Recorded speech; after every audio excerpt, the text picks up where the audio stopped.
오늘도 3월 9일 요즘 이렇게 새싹이 올라오고 있습니다. 날씨가 영상으로 올라가고, 오늘도 주님과 함께, 주님 하나님이 멀리 계신 게 아니라 함께 동행하심을 믿고 이 새벽에 곡조 있는 기도를 올리고 성경 말씀을 묵상하고 오늘도 하루 시작합니다. 예수 나를 위하여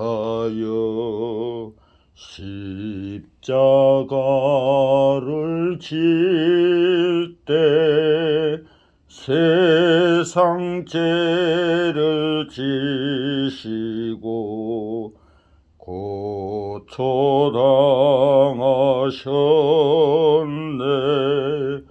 예수님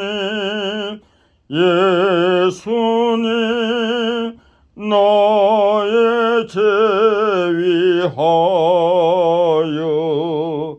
보배 피를 흘리니 죄인 받으소서.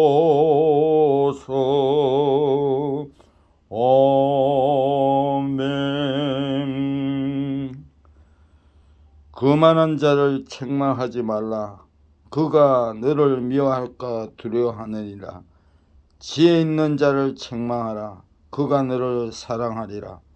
지혜 있는 자에게 교훈을 더하라.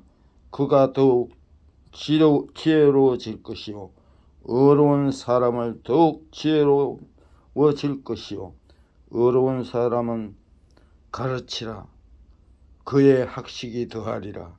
여호와를 경외하는 것이 지혜의 근본이요 거룩하신 자를 아는 것이 명철이니라. 나는 33살에 예수님을 만남으로써 내가 어떻게 태어났으며 어떻게 살아야 되며 어떻게 바르게 살아야 되며 또 내세가 어떻게 펼쳐진다는 걸 알게 되었습니다. 천국과 지옥이 있다는 걸 알게 되었습니다.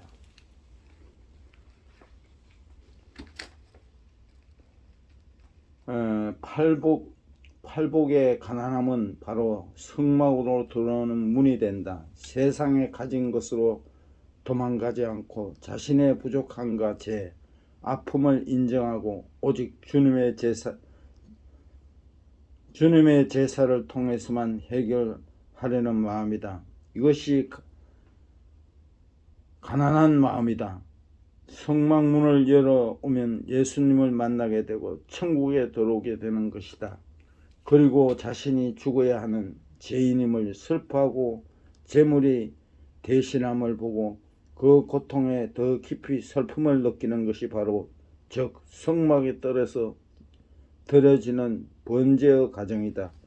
그 다음 물두멍으로 가서 씻고 자신을 거기에 비추어 본다. 이는 속죄물로 용서를 받는 자가 되는 것을 확인하는 과정이다. 용서를 받는 자는 바로 온유한 자가 되는 것이고 이로써 이제 하늘과 땅을 얻게 되는 것이다. 그 기업은 기초는 곧 성소이다. 이제 순결한 새 생명으로 성소에 들어가게 된다. 성소에 먼저 진설병을 만난다. 진설병은 떡상이다. 의에 줄이고 목마른 자가 되어 주님의 몸을 먹음으로 의를 얻게 되는 것이다. 의를 먹음으로 뭔가 공동체가 주의 것이 되는 것이다. 주님의 몸이 된다. 그리고 그 옆에 등대는 사랑이다. 주님을 중심으로 한 완전한 사랑을 경험하는 것이다. 십자가는 사랑이다. 그래서 의를 먹으면서 반드시 긍휼히 여기는 사랑을 이웃과 지체에게 베풀게 되고 이를 통해 주님의 사랑과 더 깊은 연합을 하게 된다. 그 다음이 분향이다. 이는 지성소 즉 법과 속에 하나님과 하나 되는 예배를 의미한다. 그래서 하나님과 막힘이 없는 완전히 하나 되는 결합을 하게 되는 것이다. 이 막힘이 없는 결합을 깨끗함으로 표현하는 것이다.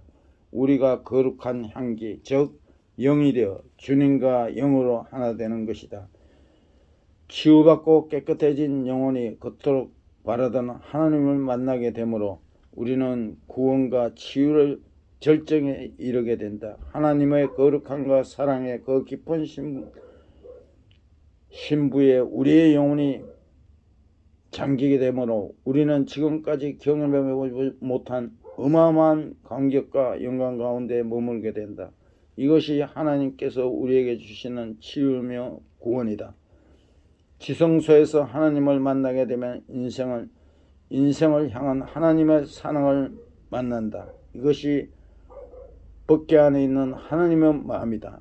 하나님의 마음은 아픔과 갈등 가운데 있는 인생을 복음으로 화평하게 하기를 원하시는 것이다.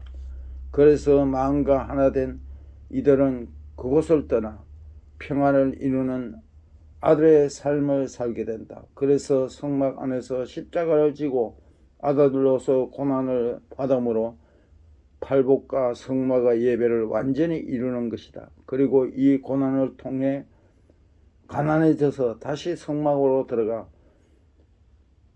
순환하고 반복하는 과정에 들어간다. 이것이 팔복과 성막의 과정으로 설명해 본 것이다. 이를 우리의 몸과 마음의 성전으로서 완전히 이루기를 원하시는 것이다. 우리가 고행이나 열심히 고행을 하고 착한 일을 하고 헌금을 많이 하고 이래서 진정한 주님을 만나는 것이 아니다. 교회는 나가지만 성경을 잘 모른다. 모르고 나간다.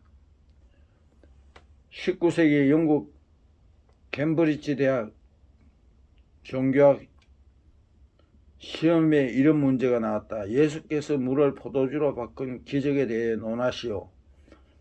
정신이 없이 답안을 쓰는 학생들 사이에 학생만 창밖을